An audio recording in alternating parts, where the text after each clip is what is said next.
اللهم صل على محمد وآل محمد. بسم الله الرحمن الرحيم.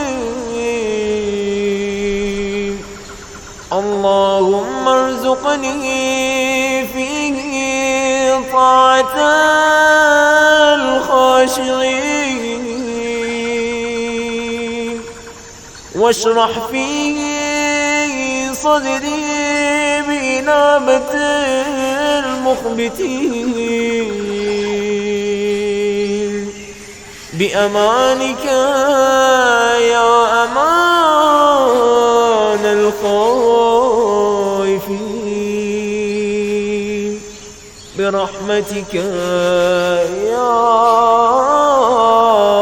أرحم الراحمين.